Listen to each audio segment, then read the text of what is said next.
Abarubingo Farmers Cooperative Society Limited Sako basimerwe obabire baryo muri ciko rwo kuhendera umwaka orubire rugenderire kwanjorera ba member Sakweje byekozere umwaka guhire hamwe no kutebekanisiza umwaka ogu kandi orubire harubingo Primary School omurubugamba rwa Mpara umwaka guhire ogwahire biro abenachu ashatu yo kwikumira basekora amagobaga miliyoni 59 mutwaro kagane burikanana yutani 15 zikarga miliyoni 10 mutwari 10 mukaga kenda bina anana mushanje ezabezikozwe umwaka ubwo umwaka 2023 ugabe kwire ebirashito 10 ya December cyo kanga biro performance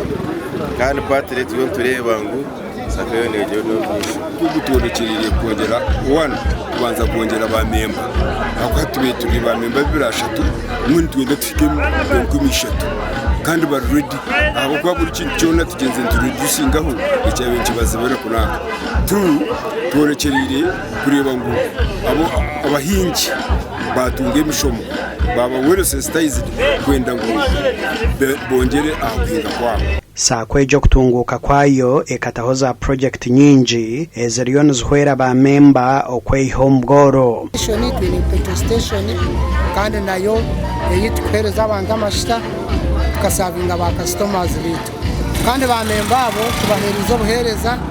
kandi nabone bakunda sako yabo wabo tar kubika konka kwiyaho bino mwani bine na petrol station nageza aho kwiga aba delegates ningasha bajwekerwa baba member bona kurenga Sakweje yaza kugira mani buri muntu abase kugira umurumugu yabasa kora haka gumwe ebiri ninge 3 azo mukoremera umwejo batahendeka bonka abantu bijo musako beguze sente barengurone zezo bazikosaje umukosa batunge man power ibarashashura muhendo muke konkesti barazitemu ubwire bwona babinu manguna zagaruka hati uborobo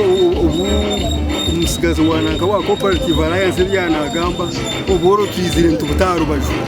mwene Sakweje etiyambere munonga twinho tukaguraho ngaza piki yo tukunwera amazito Emmanuel Twesije or manager wa Sakweje ashoborira karunji akarya ha Sakweje okucerezindi ite kirunje cyayine kucerezindi no kuhereza abantu sente za school fees za free loan akubana kwa sente kwezi ko kubanza zitari mu magoba